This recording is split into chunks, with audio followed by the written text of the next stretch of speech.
Hey, it's Bernadette. All right, today we're going to discuss the traits, the struggles, and the needs of an empath. I've been receiving a lot of private messages and emails about what is an empath. How do I know if I'm an empath? So I want to talk to you about that today. I also want to talk about what the struggles are, because you may not recognize yourself in the traits, but then you may recognize yourself within the struggles and the things that empaths struggle with. Because I think the more you guys understand the empathic traits, the empathic needs, the empathic struggles, the more you will understand what it takes to thrive in life. And I know what it feels like to not have a clear grasp on it. How many of you in here already are well aware of the fact that you are in fact an empath? And if you are an empath, how much of a handle do you have on it? Do you have a good grasp on it to where you can live your life and thrive? Or are you one of the empaths that tend to kind of insulate and stay by yourself? All right, so some of this information will not be new to you guys. Some of it may be. Some of it may be, oh, shoot, that's what that has been. That's been bothering me. That's what that is. So I'm just going to go through the traits really quick, and then we're going to talk a little bit about kind of what your struggles are and definitely how to get to a place where you can thrive. All right, so let's go over the traits first. All right.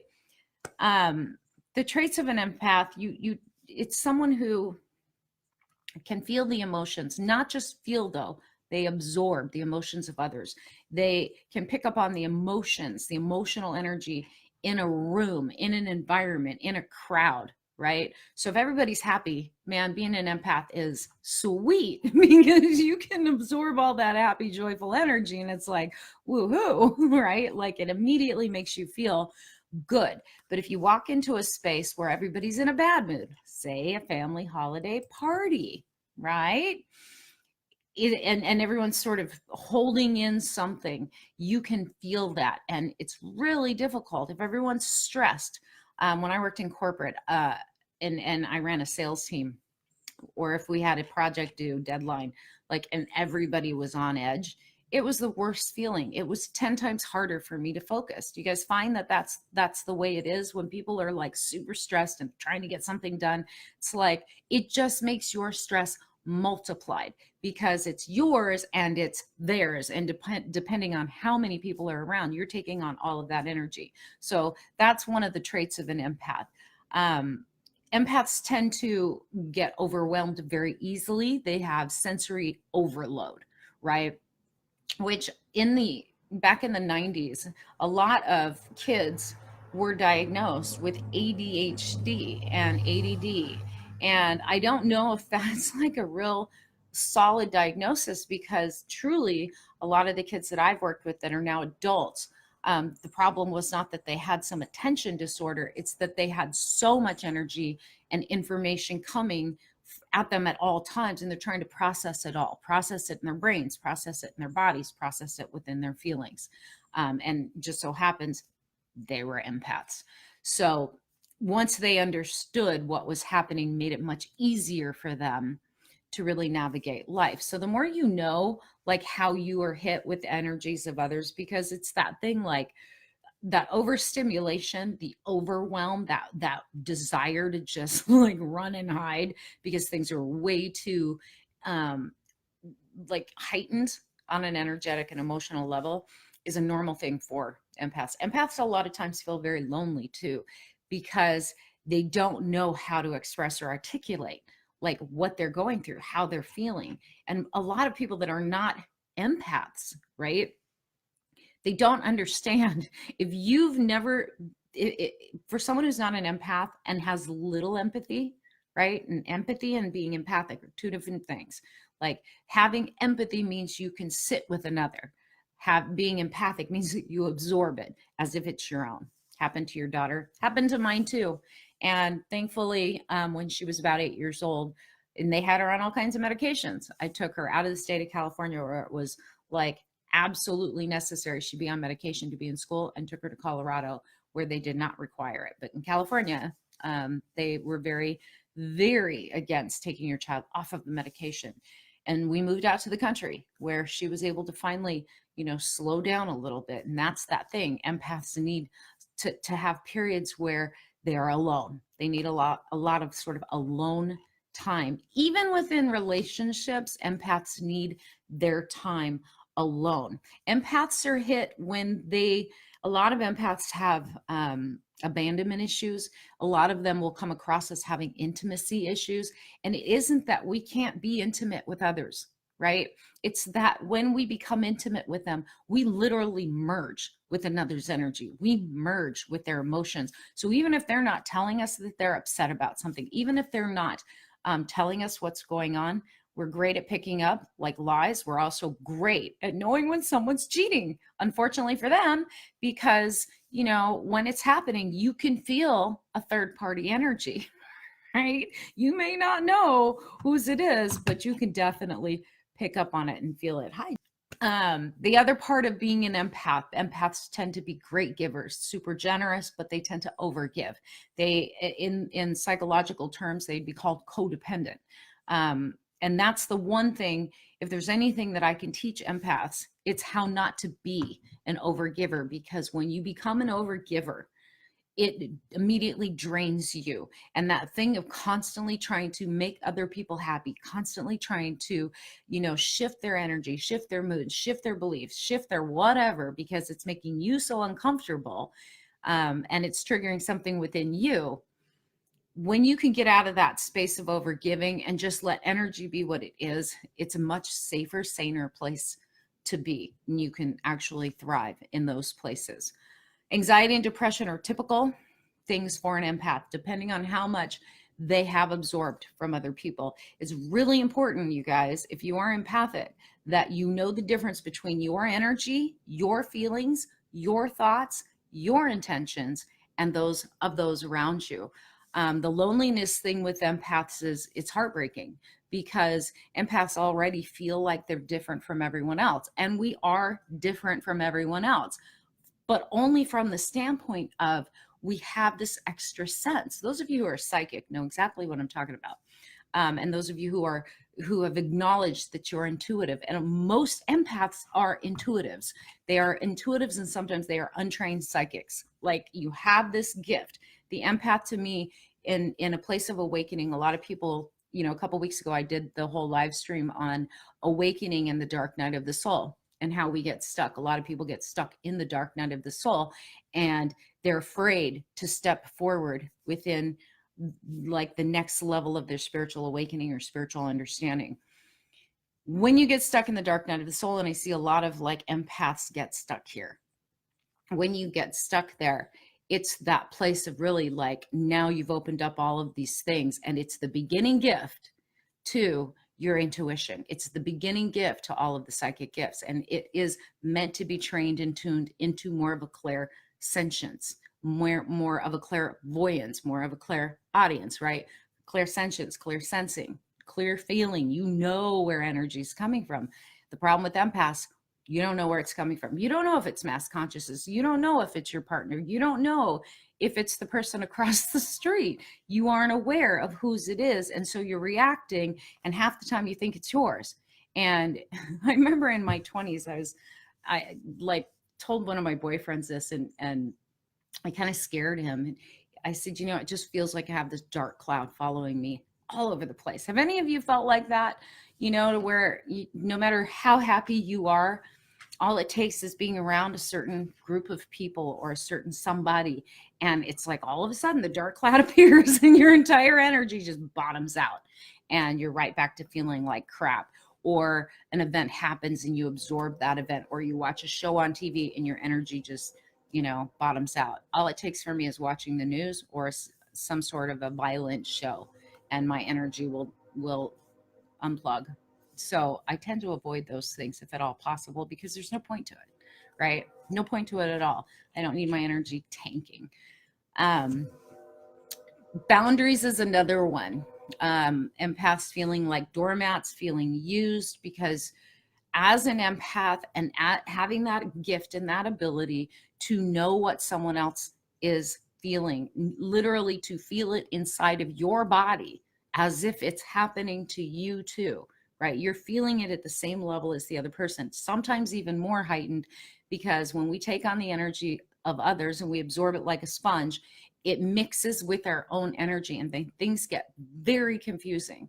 In that place, our boundaries just get blown, right? Like I was saying, we merge with other people. Your boundaries get blown if you don't know how to separate and disconnect and detach from other people's energies. And if you don't know how to get those energies dispersed quickly and ground your own very quickly, it becomes very confusing.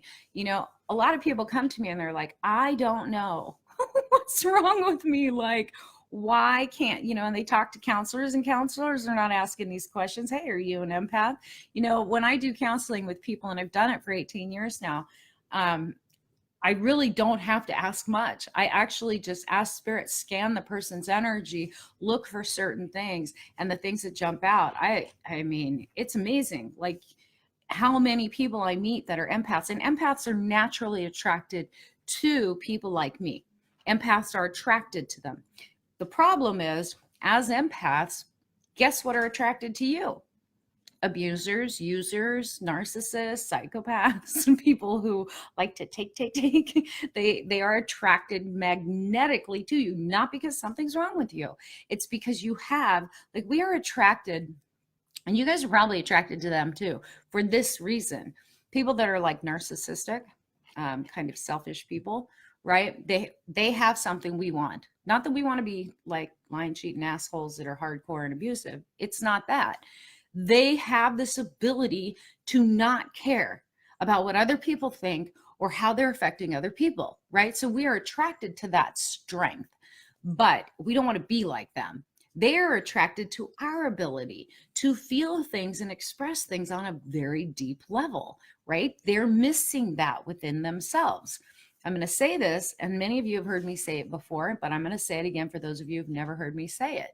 Narcissists, a lot of times, and psychopaths are empaths that have had some sort of a trauma in their lives or an abuse in their lives at a very young age, and they shut down all of their feelings, completely shut it down. Their brains no longer associate to emotions, and so they have no access to it. They are longing for it, right? So they connect with you, but they are stuck in their behavior patterns, unaware, right? Understand, I want you guys to understand this, because this isn't me judging narcissists or psychopaths. I have a lot of experience with them and have really studied them, especially narcissists, because I was raised by one and I've had repeated relationships with them. And again, they are attracted to me. They're attracted to the kindness, the compassion, the ability for me to empathize. They are attracted to that thing that's like, you know, you care so much about other people when they're so disconnected from it. And I used to take it very personally. What's wrong with me that all these abusers are attracted to me? Well, I have something they want. And why am I attracted to them? Because they are able to shut it off.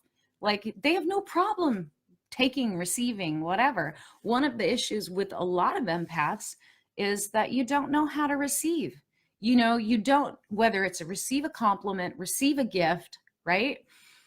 Receive someone being super nice to you, you don't know how. The trick with narcissists is because they're mirroring. So funny. When you fall in love with a narcissist, you're falling in love basically with yourself, because the way narcissists are able to affect us is they mirror us. They are able so clearly to mirror and take on our behaviors. That's what I'm telling you. They are empaths. They've just shut down the feeling of it.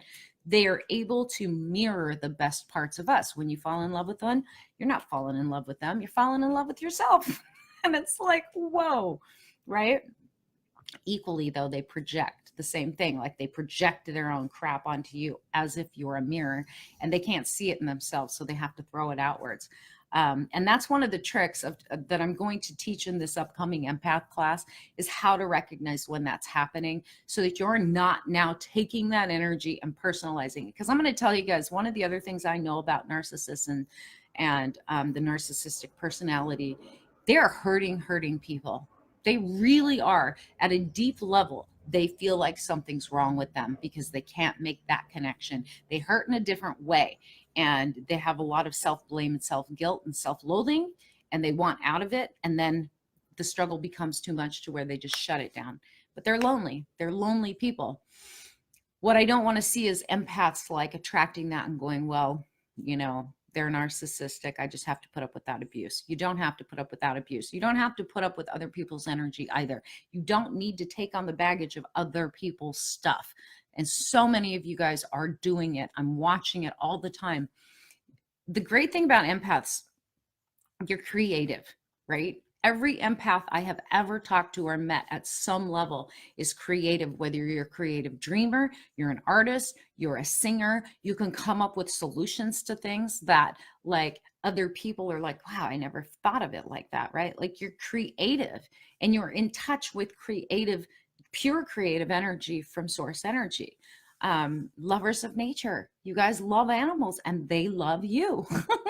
You're great in nature. You're great at the ocean. Like saltwater, best thing for an empath. The ocean is one of the best things, the ocean and the mountains, any place where there's trees, best place for an empath. You're caring, you're kind, you're compassionate, right? Good listener. People come to you and tell you their life story, even though you just met them in the supermarket or you're sitting there having a cup of coffee. I can't tell you guys how many times I have shared my table at a coffee shop. In fact, Bella and I, a few years ago, were sitting outside in Durango, Colorado, and we went for a walk downtown on a summer day, and we're just having a smoothie, and this guy was sitting next to us, and I don't know how we ended up even talking. I think he had a dog, and I just said, yeah, nice dog, and Bella petted the dog. Next thing I know, this guy's telling me his life story. Like, he doesn't know who I am. He doesn't even know what I do, but he goes, I don't know why I'm telling you this. I just feel so comfortable with you. I hope you don't think I'm crazy. You guys probably have the same type of thing. You're probably the one person in many people's lives that is considered their rock. You know, if it wasn't for you, I would have lost it a long time ago. How many of you guys are that person to your families, to your friends? You're the one everybody calls when they're hurting because they know you will not judge them. And you will not judge them because you can feel exactly what's going on with them and you don't want to tip them over the edge. Yeah? Any of you? Because if you are a true empath, you have that. And people always come to you and they always call you. And it can be exhausting. And I want to teach you guys as well when to be that person and when it's okay not to be that person, because that's the other part of it. Empaths are natural healers on an emotional level. And I don't mean healers, you guys, as in, you know, only hands-on, right? Like we think of healers and we think doctors, we think energy workers, hands-on. Healers can also heal with their voice, heal with what they say, right? Heal with an invention. Empaths are natural healers. Had so many strangers walk up to you. It's a trip, you know, like you wonder, what is it? Is there this neon sign that, and yes, in the energetic realm, there is a neon sign. People just recognize your energy.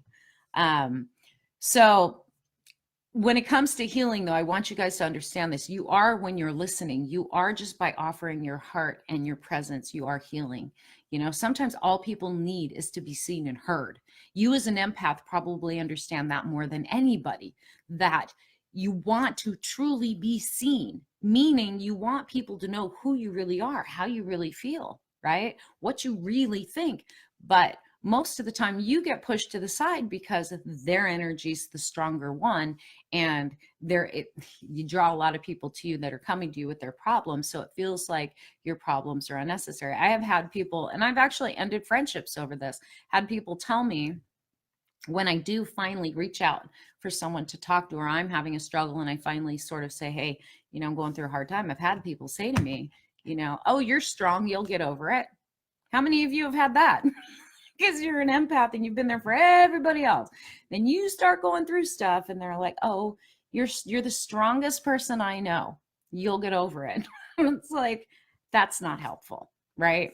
So I want to also teach you guys too how to articulate yourself and identify the people in your life that should be in your inner circle, like, and where you need to set the boundaries and push people to an outer circle where, you know, you're not giving so much of yourself, because as an empath, you're getting drained out if you're giving your energy away to the wrong people and if you're doing it constantly. Okay. I don't want to see you guys drain your lives like that. It's not necessary. And that is not your job. The gift and the job of an empath, especially at this time in history, is to be able to feel the energy from all living beings and from all of life, right? We get great energy even when it's raining if you really focus on pulling energy from the rain. If you are that in touch and that in tune, you can actually extract energy from that. You can extract energy from food without ever taking a bite.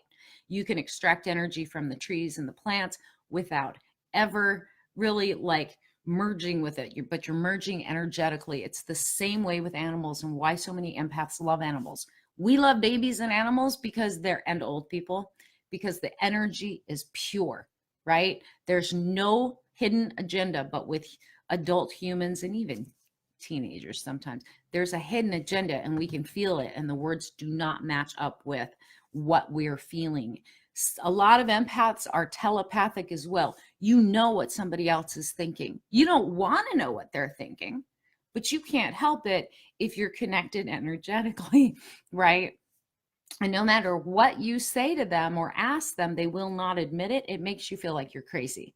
That's the worst part of being an empath, like feeling like you're crazy. These are the struggles, truly. Like, you guys have trouble saying no to people. You have trouble like separating yourself away from people's dramas.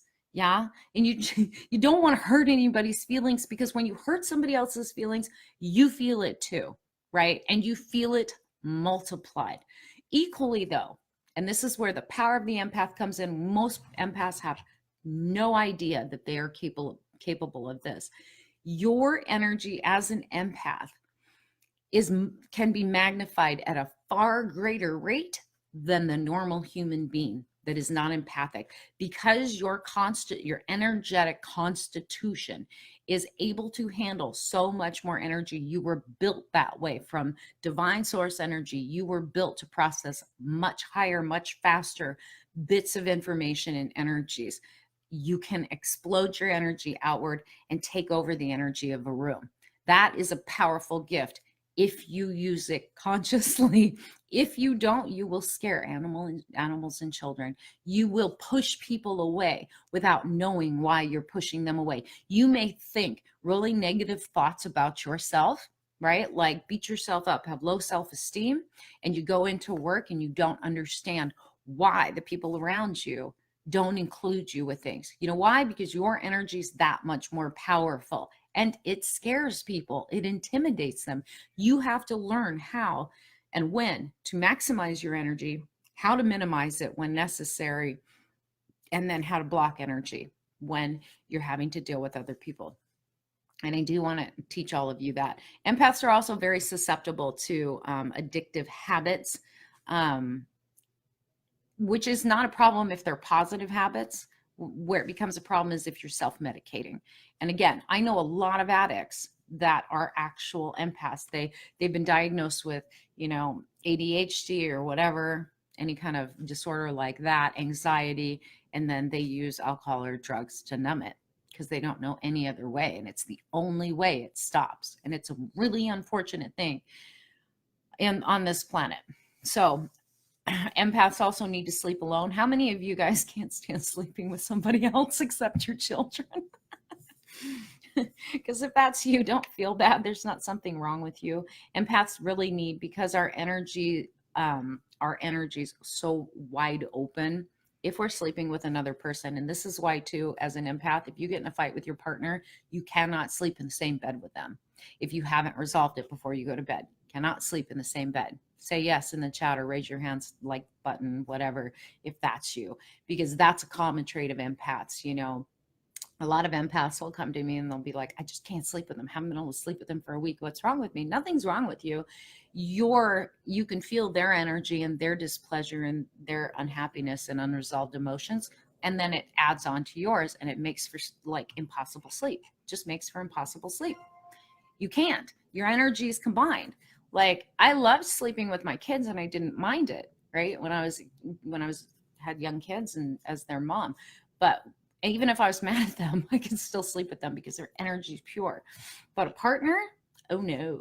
And if my partner is super stressed about something and I try to sleep with them, can't do it. Can't do it because their energy is overflowing and now it's disrupting my sleep. So a lot of times empaths do need to sleep alone. You know, when I was younger, I used to wonder like why old people had separate bedrooms. And as I got older, I was like, wow, that's brilliant. It's just brilliant. Better that way. And I know some empaths with their partners have actually made it to where that's just the deal. You know, we go to bed in separate beds so that you can maintain your own energy, right? So let me tell all of you this, all right? If you're struggling with these things or you have struggled with these things and you become very insular and you don't want to go out in crowds, in fact, you have a hard time leaving your house, I don't want you to feel like, you know, life ends there and that's how you deal with it. I was like that for a long time. I was grateful and blessed to have lived on my boat in San Diego for 2 years because I literally lived on the salt water. It was the best sleep of my life. Like, seriously. But in that time of really working, and I was in my late 20s, in that time of really working with my own empathic gifts and processing things and training it into more of a clairsentience, by the time I came off the boat, life was much easier to navigate. And there are many things that I learned about how to push that gift. And the problem I see a lot of empaths doing is not pushing it into clairsentience. And you just have to know how, like how to get that gift tuned, really how to protect yourself, when to excuse yourself, when to say goodbye to people, and really like to stop judging yourself, because I know empaths judge themselves very harshly. You guys are perfectionists. I know, because I was one. Hard to like let something go. If you've hurt someone's feeling, hard to let it go if they hurt your feelings, especially if their apology is insincere, right? Like when someone comes to you and says, I'm sorry, and you're like, you're so full of shit, because I can feel it. You're not sorry. You're just trying to get me to get off of it, right? How many of you have been told you're oversensitive, you're overly sensitive, you're hypersensitive? Why can't you just let it go? Because that is one of the biggest offenses of those who are empaths as well. I want to be one of the first people that gives you permission to feel whatever you feel, right? And not judge yourself for it. Okay. You may be overly sensitive, but we live in a world that is like not sensitive enough, which is why we have teenage suicide, why we have so many people hurting. And at this point in time, these gifts are not going to go away. We're going to have more and more people born into this world with empathic gifts. All right. So you have to learn how to use it. And it is a gift, you guys. I get it feels like a curse a lot of the time. I do. I get it. You just need to learn how to train it, how to use it, how to stay on top of it. Your ego is kind of one of the things that you're going to have to learn how to deal with too when you're dealing with your empathic gifts. But in this upcoming masterclass, we are going to go through all of this. Like, I will teach you guys how to understand the gift. I'm going to teach all of you how to observe energies and not absorb them, because that's your biggest problem, is you're just constantly in sponge mode. We need to get you into a place where you are not taking it on as your own and you're not trying to process it as your own. That is not your responsibility. But if you've never been taught, that is what you're unconsciously doing. I want to teach you guys how to create healthy boundaries that are impenetrable, and learn how to say no. Stop giving all of your life and your life force energy away. How to shield and protect yourself from lower vibrational energies, even if they're in your own home. And I know that this is possible because I live with my father. My father lives with me and has now for almost 15 years. And he's not exactly a fine-tuned conscious machine.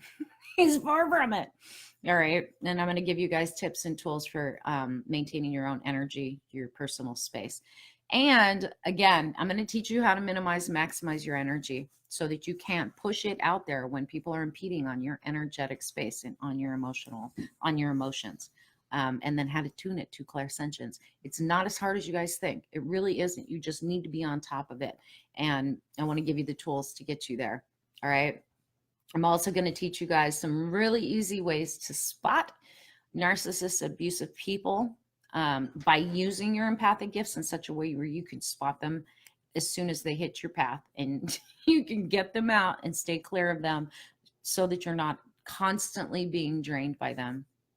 I like my dad too, but he is unconscious and he does have many competing energies compared to mine. Like his belief system completely different. One of the things I hear from people in readings all the time and in counseling sessions with them is, how do I live with a partner, or other people that have their parents live with them, and or abusive parents, right? Or say a parent that abused them when they were a child. How do I live with that? Because it's a constant bombarding, constant triggering. Oh, they know how to push my buttons. I read that all the time too in these groups, empath groups. So I live with someone that constantly push my buttons. How do I stop that? You learn how to shield properly. You learn how to disconnect all of the energetic cords that are attaching to you that are feeding an energy back and forth. As much as you are absorbing their energy, you're also feeding energy to them into their life force. And that's where the problem starts to occur. You're creating an energetic loop, and we want to unhook those loops so that you're free from that energy and you can live peacefully. You can still live with these people without having it be this constant bombardment of their negative space and negative energy. All right. I hope this helps, at least, even if you don't take the masterclass. I hope that you do if you are an empath and you've been struggling. But if you don't take it, I hope that you understand more about what you're dealing with, and also understand and accept there is nothing wrong with you, right? But if you are constantly on the roller coaster of energy, and you, even when mass consciousness dips into this weird energetic space, which I know all of you have felt over the last couple of months, you can see it, you can sense it, but it is not taking you for a ride, because these energies are not going to slow down, you guys. Like, this is, for lack of a better way to explain it to you, this is the new norm. We have all of this heightened energy hitting the planet, and people are reacting in crazy ways. We have to step up our game and step up our ability to deal with it, because it's not going to stop. We're just going to get new waves of energy, and you are going to continually be pulled forward in your spiritual growth so that you can hold more energies. And there is a way to process this stuff when you pick it up, like instantaneously, so that you can detach from it quickly and move on instead of carrying it with you. Because I see far too many of you, when I talk to you and do sessions with you, that are like taking it on for everybody, and it's actually showing up in your body now as physical illness or stress illness, because you're not disconnecting properly and you don't know how. And that's okay if you don't. Come join the class and I will teach you all kinds of different ways that you can use. And I guarantee you one of the tools will be your best friend, so that you can actually get your energy solid. So go sign up. It's filling up really quick. I'm not going to take a ton of people into that class, because like all my classes, I like to work with everybody in such a way where you get one-on-one help. So there's the link. I'll see you guys later. I hope to see you inside the class.